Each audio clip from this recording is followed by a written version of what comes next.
കൃത്യമായി പറഞ്ഞാൽ September 6, 2007 Carlos കമോജോ എന്ന് പറയുന്ന ഒരാൾക്ക് ചെറുതായിട്ട് ഇങ്ങനെ ബോധം തെളിഞ്ഞു വരികയാണ്. ആൾ എവിടെയാണെന്നുള്ളത് ആൾക്ക് മനസ്സിലാകുന്നില്ല. അതേപോലെ തന്നെ ആൾക്ക് ആ സമയത്ത് കണ്ണൊന്നും തുറക്കാനായിട്ട് പറ്റുന്നുണ്ടായിരുന്നില്ല. ആകെപ്പാടെ ഒരു കൺഫ്യൂസ്ഡ് ആയിട്ടുള്ള സ്റ്റേറ്റിലായിരുന്നു ആൾ ഉണ്ടായിരുന്നത്. അതുപോലെ തന്നെ ആൾക്ക് നല്ല തണുപ്പ് ഫീൽ ചെയ്യുന്നുണ്ടായിരുന്നു. എന്തൊക്കെയാണ് സംഭവിച്ചതെന്നുള്ളത് ആൾക്ക് ഓർത്തെടുക്കാനായിട്ട് സാധിക്കുന്നുണ്ടായിരുന്നില്ല. അങ്ങനെ ആൾ കഷ്ടപ്പെട്ട് എന്താണ് സംഭവിച്ചതെന്ന് ഇങ്ങനെ ഓർത്തെടുക്കുന്നതിൻ്റെ ഇടയിൽ ആൾക്കൊരു കാര്യം ഓർമ്മ വരികയാണ്. അവസാനം ആൾക്ക് ഓർമ്മയുള്ള ടൈമിൽ ആള് വെനീസ്വലയിലെ ഒരു ഹൈവേയിലൂടെ നല്ല സ്പീഡിൽ ഇങ്ങനെ പോയിക്കൊണ്ടിരിക്കുകയായിരുന്നു. യെസ്, അവിടെ വിക്ടോറിയ സിറ്റിയിലൂടെ ഹാപ്പി ആയിട്ട് ബൈക്ക് ഓടിച്ച് പോയിക്കൊണ്ടിരിക്കുന്നത് മാത്രമേ ആൾക്ക് ഓർമ്മയുണ്ടായിരുന്നുള്ളൂ. അതിനുശേഷം ആളിപ്പോൾ ഇവിടെയാണ്. ആള് പരിസരമൊക്കെ വീക്ഷിക്കാനായിട്ട് ശ്രമിക്കുന്നുണ്ട്. ആളെ കൊണ്ട് നടക്കുന്നില്ല, ആളെ കൊണ്ട് അനങ്ങാനും പറ്റുന്നില്ല. ആകെപ്പാടെ പാരലൈസ്ഡ് ആയിട്ടുള്ള ഒരു സിറ്റുവേഷനിലായിരുന്നു. ഇതൊക്കെ കാരണം കാർലോസ് ആകെ പേടിക്കാനായിട്ട് തുടങ്ങി. കുറച്ചു നേരം കഴിഞ്ഞപ്പോൾ ആളെ തന്നെ സമാധാനിപ്പിക്കുകയാണ്. അതായത് നമുക്കിപ്പോൾ കയ്യും കാലും ഒന്നും അനക്കാനായിട്ട് പറ്റുന്നില്ല എന്നേ ഉള്ളൂ, കണ്ണ് തുറക്കാൻ പറ്റുന്നില്ല എന്നേ ഉള്ളൂ, എന്തായാലും ചിന്തിക്കാനായിട്ട് പറ്റുന്നുണ്ടല്ലോ. ആരെങ്കിലും നമ്മളെ അടുത്തോട്ട് വരും, നമ്മളെ രക്ഷിക്കും. അപ്പോൾ എന്തൊക്കെയാണ് സംഭവിച്ചതെന്നുള്ളത് ഒന്ന് ഓർത്തെടുക്കാനായിട്ട് ശ്രമിക്കാമെന്ന് ആൾ വിചാരിച്ചുകൊണ്ട് കഴിഞ്ഞത് എന്തൊക്കെയാണെന്നുള്ളതിനെക്കുറിച്ച് ചിന്തിക്കാനായിട്ട് തുടങ്ങി. ആൾ എങ്ങനെയൊക്കെ എത്രയൊക്കെ ആലോചിച്ചിട്ടും ആ ബൈക്കിൽ റൈഡ് പോകുന്നത് മാത്രമേ ആൾക്ക് ഓർമ്മയുണ്ടായിരുന്നുള്ളൂ. ഈ ഒരു സ്റ്റോറിയുടെ കാര്യം പറയുകയാണെന്നുണ്ടെങ്കിൽ പലപ്പോഴും നമ്മൾ truth is stranger than fiction എന്നുള്ള വാചകം കേട്ടിട്ടുണ്ടാവും. അതിനന്വർത്ഥമാകുന്ന രീതിയിലുള്ള ഒരു സ്റ്റോറിയാണിത്.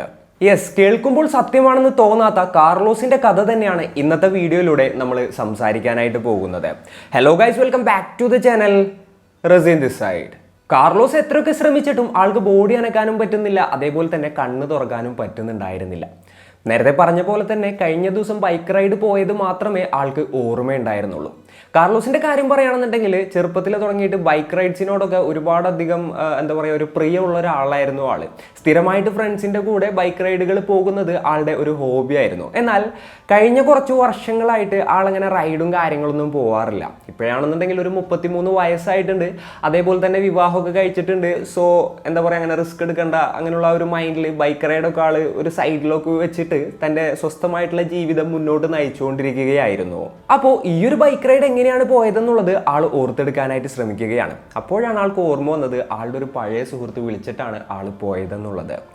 അതായത് ഒരുപാട് നാളുകളായില്ല ഇതേപോലെ തന്നെ റൈഡും കാര്യങ്ങളൊക്കെ പോയിട്ട്, ഇന്ന് നല്ല വെതറാണ്, നമുക്ക് ജസ്റ്റ് ബൈക്കിന് ഒരു ചെറിയ റൈഡ് പോയിട്ട് വരാമെന്ന് പറഞ്ഞ സുഹൃത്ത് വിളിച്ചപ്പോൾ അവസാനം കാർലോസ് ഓക്കെ പറയുകയായിരുന്നു. പിന്നെ ബൈക്ക് ഓടിക്കുന്നതിൻ്റെ ഇടയിൽ എന്താണ് സംഭവിച്ചെന്നുള്ളത് ആൾ വീണ്ടും ഓർത്തെടുക്കാനായിട്ട് ശ്രമിക്കുകയാണ്.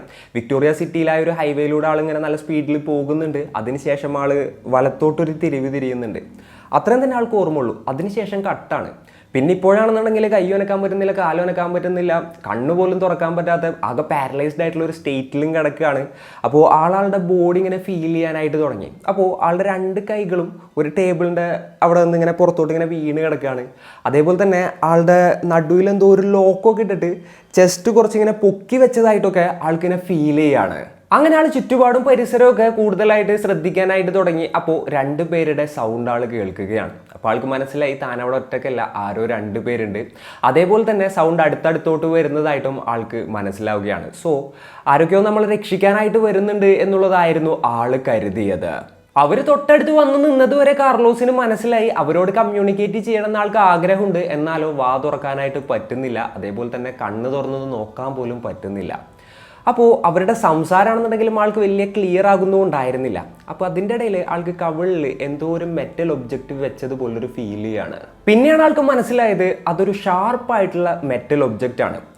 ഈ 2 പേരിൽ ഒരാൾ ആ മെറ്റൽ ഒബ്ജക്റ്റ് വെച്ചിട്ട് ആളുടെ കവിളത്ത് ഇങ്ങനെ, അതായത് ഈ ഒരു ഭാഗത്ത് ഇങ്ങനെ കുത്തുമായിരുന്നു. അപ്പോൾ ആൾക്ക് നല്ല പെയിൻ ഉണ്ട്. ഇത് നിർത്ത്, നിങ്ങൾ എന്തൊക്കെയാണ് ചെയ്യുന്നതെന്നൊക്കെ ആൾക്ക് ചോദിക്കണം എന്നുണ്ട്. പക്ഷേ ആളെ കൊണ്ട് പറ്റുന്നുണ്ടായിരുന്നില്ല. അങ്ങനെ കുറച്ചു നേരം കൂടെ കഴിഞ്ഞപ്പോൾ ആളൊരു സൗണ്ട് കേട്ടു. അതൊരു കട്ടിങ് മെഷീൻ്റെ സൗണ്ടായിരുന്നു. ഇവരാരൊക്കെയാണ്, തന്നെ എന്തൊക്കെയാണ് ചെയ്യാൻ പോകുന്നത് എന്ന് ആലോചിച്ചുകൊണ്ട് ആള് ആകെപ്പാടെ പേടിക്കാനായിട്ട് തുടങ്ങി. ആളുടെ നെഞ്ചിടിപ്പും കാര്യങ്ങളൊക്കെ കൂടാനായിട്ട് തുടങ്ങി. അപ്പോൾ ഇത് ശ്രദ്ധിച്ച ആ 2 പേരിൽ ഒരാൾ oh my God it's impossible എന്നുള്ളൊരു വാചകം പറയുന്നത് കാർലോസ് കേൾക്കുകയാണ്. അപ്പോൾ അതിനിടയിൽ ആൾ ശ്രദ്ധിച്ചപ്പോൾ ആളുടെ കവിളിൻ്റെ ഇവിടെ കുത്തി ഇറക്കിയിട്ടുണ്ടായിരുന്നില്ലേ, അവിടെ തന്നെ എന്തോ ഒരു സാധനം ഇങ്ങനെ കുത്തിക്കയറിയിട്ട് ഇറങ്ങി വരുന്നത് പോലൊക്കെ ആൾക്ക് ഫീൽ ചെയ്യുന്നുണ്ടായിരുന്നു. അതായത് എന്തൊക്കെയോ ഇവിടെ നടക്കുന്നുണ്ട്, പക്ഷേ അതെന്താണെന്ന് മനസ്സിലാക്കാനും സാധിക്കുന്നില്ല. അതേപോലെ തന്നെ വല്ലാത്തൊരു പെയിനിലൂടെയായിരുന്നു ആൾ കടന്നു പോയിക്കൊണ്ടിരുന്നിരുന്നത്. അവിടെ നിന്ന് എഴുന്നേറ്റ് അത് തടയണമെന്നും നിങ്ങളൊക്കെ ആരാണെന്ന് ചോദിക്കണമെന്നുണ്ടെന്നുണ്ടെങ്കിൽ ഒന്നും നടക്കാതെ പാരലൈസ്ഡ് ആയിട്ടുള്ള ഒരു സിറ്റുവേഷനിൽ ആളിങ്ങനെ കിടക്കായിരുന്നു. എഴുന്നേക്കാനായിട്ട് ആളിങ്ങനെ ട്രൈ ചെയ്തുകൊണ്ടേ ഇരിക്കുന്നുണ്ടായിരുന്നു. അവസാനം ആളുടെ കണ്ണുകൾ രണ്ടും തുറക്കുകയാണ്. കണ്ണു തുറന്ന് നോക്കിയപ്പോൾ അവിടെ വലിയ 2 ലൈറ്റ് ഉണ്ട്. കുറച്ചുകൂടെ വിഷൻ ഒന്ന് ക്ലിയർ ആയി കഴിഞ്ഞപ്പോൾ ആൾ നോക്കുമ്പോൾ അവിടെ 2 ആളുകൾ നിൽക്കുന്നുണ്ട്. അവർ ഫേസ് മാസ്കും കാര്യങ്ങളൊക്കെ ധരിച്ചിട്ടുണ്ട്, ആകെ ഗ്ലൗവും കാര്യങ്ങളൊക്കെ ഇട്ടിട്ടുണ്ട്. അവർ രണ്ടുപേരും ആകെപ്പാടെ ഷോക്കായിട്ട് നിൽക്കുകയാണ്. അതേപോലെ തന്നെ ഒരാളുടെ കയ്യിൽ ഒരു വലിയ സൂചി ഉണ്ട്. ആ സൂചിയുടെ അറ്റത്തുനിന്ന് ഒരു നൂലിങ്ങനെ വന്നിട്ടുണ്ട്. അത് ഈ കാർലോസിന്റെ ചിന്നിലായിരുന്നു ഉണ്ടായിരുന്നത്, അതായത് ഈ ഒരു പോർഷനിലായിരുന്നു ഉണ്ടായിരുന്നത്. യെസ്, കാർലോസിന്റെ കവിളിലുള്ള ആ ഒരു മുറിവ് ഇവർ സ്റ്റിച്ച് ചെയ്തുകൊണ്ടിരിക്കുകയായിരുന്നു. പക്ഷേ വേറൊരു കാര്യം എന്തായിരുന്നു എന്ന് വെച്ച് കഴിഞ്ഞിട്ടുണ്ടെങ്കിൽ കാർലോസിന് യാതൊരു മയക്കുമരുന്നോ കാര്യങ്ങളോ ഒന്നും തന്നെ കൊടുത്തിട്ടുണ്ടായിരുന്നില്ല. പിന്നെ കാർലോസ് കണ്ണ് തുറന്നത് കണ്ടപ്പോൾ കാർലോസിനെക്കാട്ടിലും കൂടുതൽ ഞെട്ടിയത് ആ 2 പേരായിരുന്നു. അവർ പെട്ടെന്ന് തന്നെ 2 അടി പുറകോട്ട് വെക്കുകയായിരുന്നു. അങ്ങനെ കാർലോസ് കഷ്ടപ്പെട്ടിങ്ങേറ്റ് തല കുനിച്ചിങ്ങേറ്റ് താഴോട്ട് നോക്കുകയാണ്. ആൾ നോക്കുമ്പോൾ ആളുടെ ബോഡി ഫുള്ളി നെയ്ക്കഡ് ആയിരുന്നു. ഒരു മെറ്റൽ ടേബിളിലായിരുന്നു ആൾ കിടന്നുകൊണ്ടിരിക്കുന്നുണ്ടായിരുന്നത്. അതേപോലെ തന്നെ ആളുടെ കഴുത്തിൻ്റെ ഈ ഭാഗത്തുനിന്നും ഈ ഭാഗത്തുനിന്നും ഇങ്ങനെ മാർക്ക് ചെയ്തിട്ടുണ്ടായിരുന്നു. വൈ പോലെ ഒരു ആകൃതിയിൽ മാർക്ക് ചെയ്തിട്ടുണ്ടായിരുന്നു. പിന്നെ ആൾ തൊട്ടടുത്തുള്ള ടേബിളിൽ നോക്കുമ്പോൾ അവിടെ ഒരു കട്ടിംഗ് മെഷീനും ഇരിക്കുന്നുണ്ടായിരുന്നു.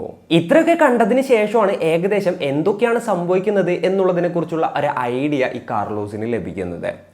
അപ്പോൾ കഴിഞ്ഞ ദിവസം ആൾ ആ ഒരു ബൈക്ക് റൈഡിന് പോയിട്ടുണ്ടായിരുന്നല്ലോ. വെനീസ്വലയിലെ ആ ഒരു ഹൈവേയിലൂടെ ആൾ ബൈക്ക് റൈഡിന് പോയി വിക്ടോറിയ സിറ്റിയുടെ അവിടെ നിന്ന് അത് കഴിഞ്ഞിങ്ങേറ്റ് ആ ഒരു റൈറ്റ് ടേൺ എടുത്ത ടൈമിൽ അവിടെ ഒരു ഇല്ലീഗലായിട്ട് ട്രക്ക് പാർക്ക് ചെയ്തിട്ടുണ്ടായിരുന്നു. ആ ട്രക്കിൽ ഇയാൾ പോയിട്ട് ഇടിക്കുകയായിരുന്നു. എന്നിട്ട് ബൈക്കിൽ നിന്ന് ആൾ തെറിച്ചു പോയി. നല്ല പരിക്കുകളും കാര്യങ്ങളൊക്കെ പറ്റി. അപ്പോഴത്തേനും പാരാമെഡിക്സ് ടീമും കാര്യങ്ങളൊക്കെ വന്നു. അവർ വന്ന് നോക്കിയപ്പോൾ സ്പോട്ടിൽ തന്നെ ആൾ മരിച്ചു എന്നുള്ളൊരു കാര്യം ഡിക്ലെയർ ചെയ്യുകയായിരുന്നു.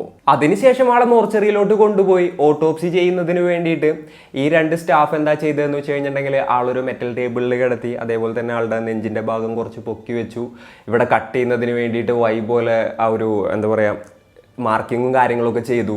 അതെന്തിനാന്ന് വെച്ച് കഴിഞ്ഞിട്ടുണ്ടെങ്കിൽ കുറച്ച് നേരം കഴിഞ്ഞ് കഴിഞ്ഞിട്ടുണ്ടെങ്കിൽ അവിടെ കട്ട് ചെയ്യും. അങ്ങനെയാണല്ലോ ഓട്ടോപ്സിയും കാര്യങ്ങളൊക്കെ പെർഫോം ചെയ്യുന്നത്. സോ അങ്ങനെയൊക്കെ നിൽക്കുന്നതിൻ്റെ ഇടയിലാണ് ഇതൊക്കെ സംഭവിക്കുന്നത്. യെസ്, ഈ ഒരു കട്ട് ചെയ്യുന്നതിന് മറ്റൊക്കെ മുൻപ് ചിന്നിൻ്റെ അവിടെ അവർ തുളച്ചപ്പോൾ അവിടെ നിന്ന് കാർലോസിന് ബ്ലീഡ് ചെയ്യാണ്. ഇത് കണ്ടപ്പോഴാണ് oh my God, it's impossible എന്നുള്ള കാര്യം ആ ഡോക്ടേഴ്സ് പറഞ്ഞത്. മരിച്ച ഒരാളുടെ അവിടെ നിന്ന് ഇങ്ങനെ ബ്ലഡും ഫ്ലോവും കാര്യങ്ങളൊന്നും ഉണ്ടാവില്ലല്ലോ. അപ്പോൾ തന്നെ എന്തൊക്കെയോ ഒരു പന്തികേടുണ്ടെന്നുള്ളത് അവർക്ക് മനസ്സിലാവുകയാണ്. അങ്ങനെയാണ് അവർ ആ ഒരു ഭാഗം സ്റ്റിച്ച് ചെയ്യാനായിട്ട് തുടങ്ങിയത്. അപ്പോഴാണ് ഈ പറഞ്ഞ പോലെ തന്നെ കാർലോസിന് അസഹ്യമായിട്ടുള്ള വേദന വന്നതും അവരോട് നിർത്താനൊക്കെ പറയാനായിട്ട് തോന്നുന്നുണ്ടായിരുന്നത്. ആ വേദനയും കാര്യങ്ങളൊക്കെ സഹിക്കാൻ പറ്റാതെ ആയിരുന്നു കാർലോസ് കണ്ണു തുറന്നതും എഴുന്നേറ്റതും ഈ ഡോക്ടേഴ്സിനെ കണ്ടതും അതേപോലെ തന്നെ ആകെ ഞെട്ടിത്തെറിച്ചു പോയതും. ഇയാൾ ഉണർന്നത് കണ്ട ഡോക്ടേഴ്സ് കാർലോസിൻ്റെ അടുത്ത് പറഞ്ഞു, ക്ഷമിക്കണം, ഇത് ഞങ്ങളുടെ തെറ്റല്ല, നിങ്ങൾ മരിച്ചു എന്ന് പറഞ്ഞിങ്ങേറ്റ് ഇവിടെ കൊണ്ടുവന്നതാണ്. ഓട്ടോപ്സിക്കായിട്ടുള്ള ഓർഡറും കാര്യങ്ങളൊക്കെ ഞങ്ങളുടെ കയ്യിലുണ്ടെന്ന് പറഞ്ഞിങ്ങേറ്റ് ഓട്ടോപ്സി ചെയ്യാനുള്ള ഓർഡറൊക്കെ ഈ ഡോക്ടേഴ്സ് കാർലോസിൻ്റെ അടുത്ത് കാണിക്കുകയായിരുന്നു. ഉടനെ തന്നെ കാർലോസിൻ്റെ വൈഫിനെ വിവരമറിയിക്കുകയും ചെയ്തു. വിവരമറിഞ്ഞ ഉടനെ തന്നെ അവർ ആ ഒരു സ്ഥലത്തോട്ട് എത്തുകയും ചെയ്തു. പിന്നീട് ട്രീറ്റ്മെൻറ്റും കാര്യങ്ങളൊക്കെ സ്റ്റാർട്ട് ചെയ്തു. കുറച്ച് നാളുകൾക്കുള്ളിൽ തന്നെ ഫിസിക്കലി ഈ ഒരു കാർലോസ് ഓക്കെ ആവുകയാണ്. എന്നാൽ ആ ഒരു ഓട്ടോപ്സി ചെയ്യാനായിട്ട് കൊണ്ടുപോയ ടൈമിലുണ്ടായിരുന്ന ട്രോമ ഉണ്ടല്ലോ, ആ ഒരു മെൻ്റൽ ട്രോമ, അതിൽ നിന്നും മറികടക്കാനായിട്ട് ആൾക്ക് കുറച്ചധികം സമയം വേണ്ടി വന്നു എന്നാണ് പറയുന്നത്. യെസ്, കാർലോസ് ഇപ്പോഴും സന്തോഷകരമായിട്ട് തന്നെ ജീവിക്കുന്നുണ്ട്. ആളുടെ ഓട്ടോപ്സി റിപ്പോർട്ടും കാര്യങ്ങളൊക്കെ കയ്യിൽ പിടിച്ച് നിൽക്കുന്ന ഫോട്ടോസും കാര്യങ്ങളൊക്കെ നല്ല വൈറലായിരുന്നു. അപ്പോൾ ഇത്രയൊക്കെയാണ് ഇന്നത്തെ ഈ ഒരു സ്റ്റോറിയിൽ പറയാനുള്ളത്. കാർലോസ് മരിച്ചിട്ട് രണ്ടാമത് ജീവിച്ച ഒരു കഥയാണിത്. ഈ ഒരു സ്റ്റോറി ആയിട്ടപ്പോൾ നിങ്ങൾക്ക് എന്താണ് തോന്നിയത്? നിങ്ങളുടെ തോട്ട്സും കാര്യങ്ങളും എന്തൊക്കെയാണെന്നുണ്ടെങ്കിലും താഴെ കമൻറ്റുകളായിട്ട് രേഖപ്പെടുത്തുക. അപ്പോൾ ഇന്നത്തെ ഒരു വീഡിയോയിൽ ഇത്രയൊക്കെ തന്നെ പറയാനുള്ളൂ. And it's me Razin signing off. Peace. Stay peaceful guys. Stay safe.